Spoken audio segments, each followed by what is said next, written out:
বিসমিল্লাহির রহমানির রহিম। প্রিয় শিক্ষার্থী, রাবিয়া কেমিস্ট্রিতে তোমাদেরকে জানাই অসংখ্য অভিনন্দন এবং আমার সালাম। আশা করছি তোমরা সবাই অনেক অনেক ভালো আছো।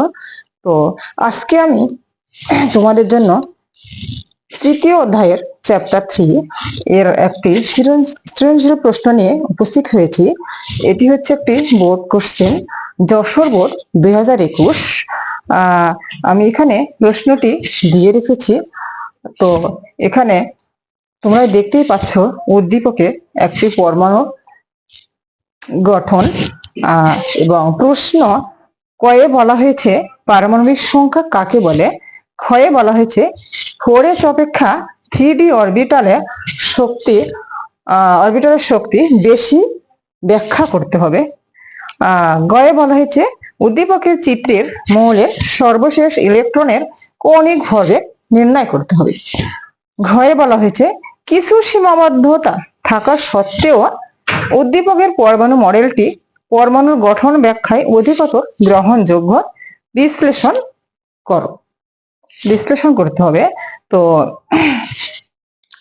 আমরা যদি কয়ের কথা বলতে যাই তাহলে এখানে কি বলেছে, পারমাণবিক সংখ্যা কাকে বলে সবাই জানো। তো পারমাণবিক সংখ্যা হচ্ছে কোন মৌলের পরমাণুতে উপস্থিত প্রোটনের সংখ্যাকে পারমাণবিক সংখ্যা বলা হয়। ক্ষয়ে বলা হয়েছে 4h অপেক্ষা 3d অরবিটালের শক্তি বেশি কেন, ব্যাখ্যা করতে হবে।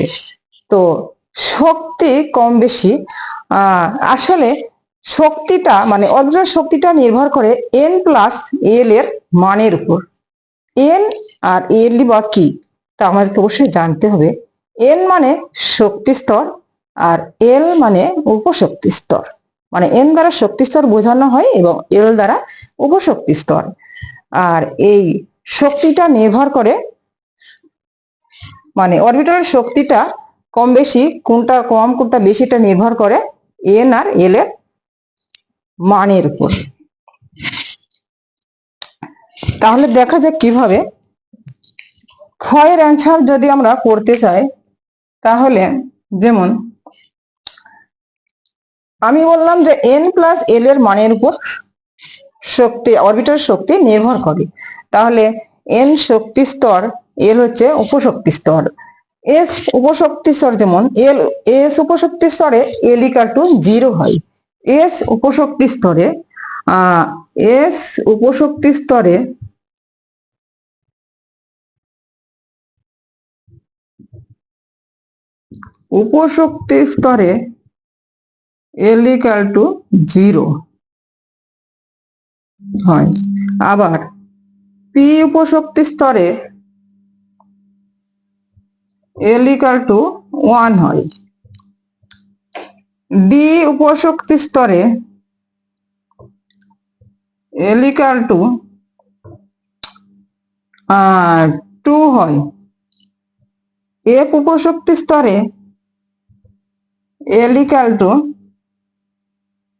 3 হয়।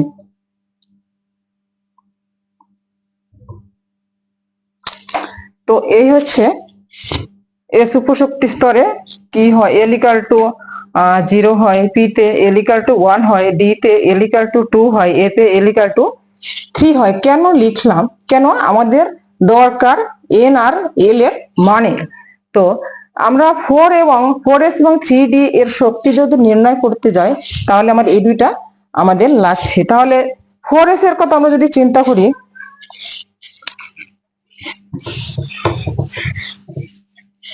4s এ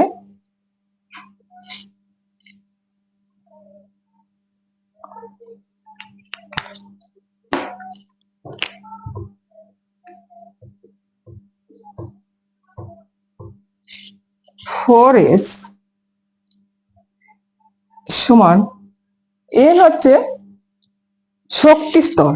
তাহলে হচ্ছে এখানে 4s উপশক্তি স্তর। তাহলে এখানে আমরা কোন মানটা বসাবো, এস উপশক্তি স্তর। তাহলে এস ইকুয়াল টু আমাদের ছিল এন প্লাস এল, এখানে ছিল এন প্লাস এল, এইটা ছিল। তাহলে আমরা এন ইকুয়াল টু 4, কারণ আমরা জানি যে এন ইকুয়াল টু 1 2 3 4 5 এরকম সংখ্যাগুলো হয়। আর এল ইকাল টু কি হলে এখানে মানে এল এর মানটা আমরা কিভাবে বসাবো, তাহলে এখানে এস আছে, এস ইকাল টু কত হলে এল হবে সেই মানটাই আমরা এখানে বসাবো। এস উপশক্তি স্তরে কত হলে এল হয় সেই আমরা সংখ্যাটা এখানে বসাবো। এখানে এন এর জায়গায় 4, কারণ এন হচ্ছে শক্তি স্তর, এল হচ্ছে উপশক্তি স্তর।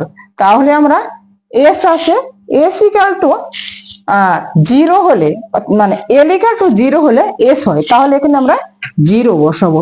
এস ইকাল টু 0 তাহলে কি হচ্ছে 4 হচ্ছে। এস ইকাল টু 0 হলে এইটা 4 হচ্ছে। 3D তে দেখা যাক, 3D এর ক্ষেত্রে 3D সমান, তাহলে এখানে n প্লাস এল, তাহলে কি হচ্ছে এখানে, তাহলে এন হচ্ছে শক্তি স্তর, এল হচ্ছে উপশক্তি স্তর, এখানে ডি আছে। তাহলে ডি উপশক্তি স্তরে এল ইকাল টু কত হয়, ডি উপশক্তি স্তরে আমরা জানি এল ইকাল টু 2 হয়। তাহলে এটা হাই, তাহলে আমরা এখানে 4x কি পেলাম, 4 পেলাম, 3D তে 5 পেলাম। এখানে বলছে 3D অরবিটালের শক্তি বেশি 4s অপেক্ষা।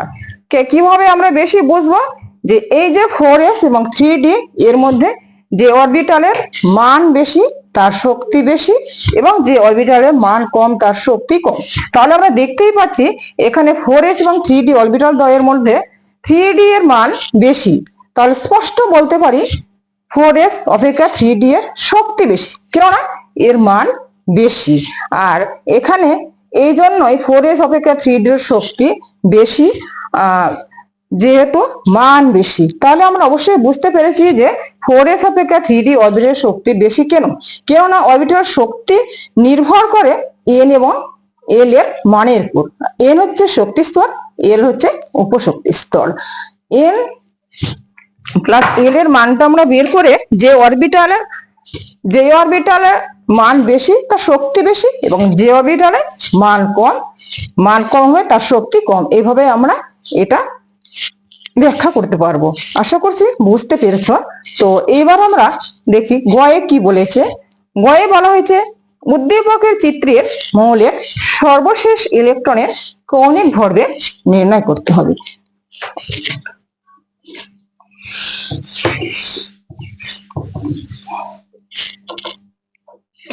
উদ্দীপকের মৌলের সর্বশেষ ইলেকট্রনের কৌণিক ভরবেগ। তাহলে উদ্দীপকের মৌলটি দেওয়া আছে, এখানে সর্বশেষ ইলেকট্রন কত নম্বর শক্তি স্তরে আছে আমাদেরকে দেখতে হবে। এখানে সর্বশেষ ইলেকট্রন 2টা, সেটা কত নম্বর শক্তি স্তরে। এখানে যদি আমরা n = 1 মানে 1 নম্বর শক্তি স্তর, 2 নম্বর শক্তি স্তর, 3 নম্বর শক্তি স্তর, এটা 4 নম্বর শক্তি স্তর, তাহলে সর্বশেষ ইলেকট্রন প্রবেশ করেছে 4 নম্বর শক্তি স্তরে। সর্বশেষ ইলেকট্রনটা 4 নম্বর শক্তি স্তরে প্রবেশ করেছে। কৌণিক ভরবেগের আমরা কিভাবে বের করব, আমরা জানি কৌণিক ভরবেগের সূত্র আছে mvr = nh/2π। এই সূত্রটা প্রয়োগ করলে আমরা এই মানটা বের করতে পারবো। তাহলে দেখা যাক কিভাবে আমরা মানটা বের করতে পারি। গয়ের অ্যান্সারে আমরা জেনে গেলাম যে সর্বশেষ ইলেকট্রন প্রবেশ করছে 4 নম্বর শক্তি স্তরে। তাহলে আমরা লিখতে পারি যে কৌণিক ভরবেগ অর্থাৎ mvr =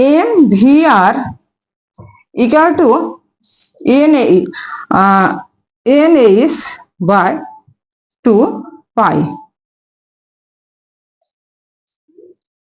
এখানে n = 4, কেননা সর্বশেষ ইলেকট্রন 4 নম্বর শক্তি স্তরে প্রবেশ করছে। তাহলে n =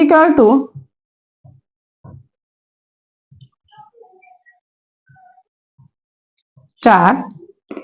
h এর হচ্ছে প্ল্যাঙ্ক ধ্রুবক, সবাই জানো এটা হচ্ছে প্ল্যাঙ্ক ধ্রুবক। h এর মান আমরা এখানে h =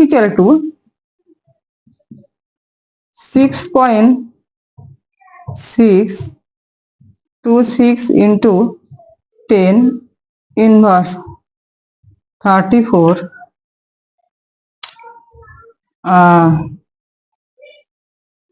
metre square KG per second.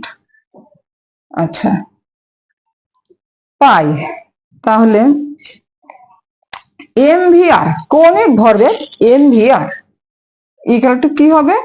এখানে 4, এটার মান হচ্ছে 6.626 ইন্টু 10 ইনভার্স 34 বাই এখানে 2, এখানে পায়ের মান 3.1416। তাহলে আমরা ক্যালকুলেশন করলে পেয়ে যাবো আশা করছি। দেখা যাক কি আসে। 4 পয়েন্ট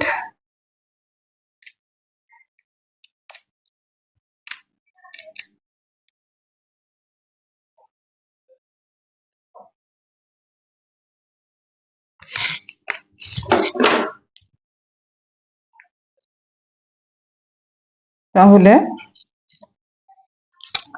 এটা আসছে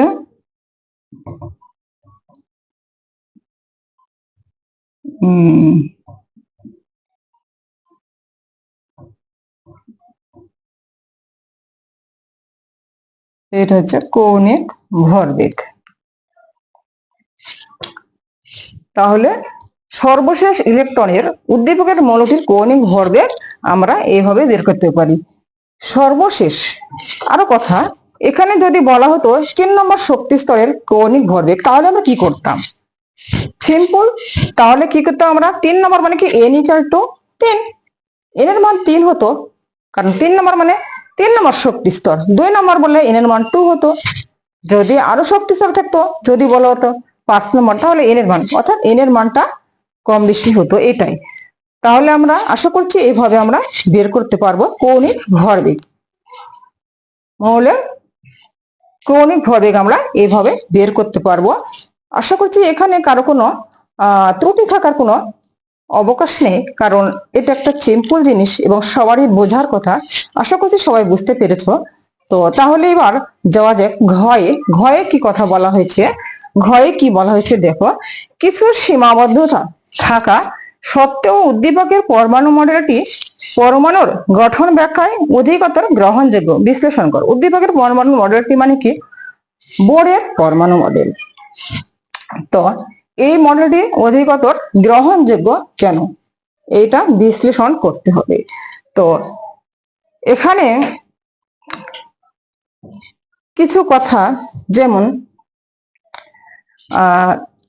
রাদারফোর্ডের পরমাণু মডেলে বলা হয়েছে সৌরজগতে সূর্যকে কেন্দ্র করে যেমন গ্রহ উপগ্রহগুলো ঘুরছে, তেমনি নিউক্লিয়াসকে কেন্দ্র করে ইলেকট্রন ঘুরছে।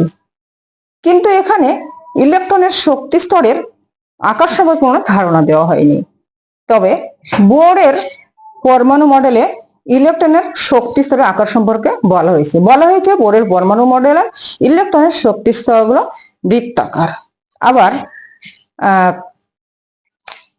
রাদারফোর্ডের পরমাণু মডেল শক্তি শোষণ বা বিকিরণ করলে পরমাণুর কি ধরনের পরিবর্তন ঘটে সেটা কিন্তু বলা হয়নি। কিন্তু বোরের পরমাণু মডেলে বলা হয়েছে শক্তি শোষণ করলে ইলেকট্রন নিম্ন শক্তি স্তর থেকে উচ্চ শক্তি স্তরে উঠে যায় এবং শক্তি বিকিরণ করলে ইলেকট্রন উচ্চ শক্তি স্তর থেকে নিম্ন শক্তি স্তরে নেমে আসে। এছাড়াও রাদারফোর্ডের পরমাণু মডেলে কোনো পারমাণবিক বর্ণালী ব্যাখ্যা করা যায় না, কিন্তু বোরের পরমাণু মডেল অনুসারে এক ইলেকট্রন বিশিষ্ট পরমাণু যেমন হাইড্রোজেনের বর্ণালী ব্যাখ্যা করা যায়। তো এই তো সবাই জানে, এটা বোর্ড বইয়ে সুন্দর করে দেওয়া আছে। তো এই কিছু সীমাবদ্ধতা থাকা সত্ত্বেও কিন্তু এই মডেলটির অধিকতর গ্রহণযোগ্য। তো এখানে আসলে বোঝানোর বা বলার আর কিছু নেই, কিছু আছে বলে আমার মনে হয় না, কারণ এখানে আমরা বুঝতেই পারছি পার্থক্যটা কোথায়, কেন এটা অধিকতর গ্রহণযোগ্য। এই সামান্য কয়েকটি লাইন তোমাদের বোঝার কোনো এখানে বোঝার কোনো বাকি মানে কমতি আছে বলে আমার মনে হয় না, কারণ এখানে বোঝার মতো কি বা আছে, আসলে এটা মনে রাখতে হবে এই আর কি। তো আশা করছি আমার সৃজনশীল প্রশ্নর অ্যান্সারটা তোমরা বুঝতে পেরেছো সবাই, এই আশায় নিয়ে আমি আমার মানে আলোচনা শেষ করতে যাচ্ছি। থ্যাংক ইউ, সবাই ভালো থেকো, খোদা হাফেজ।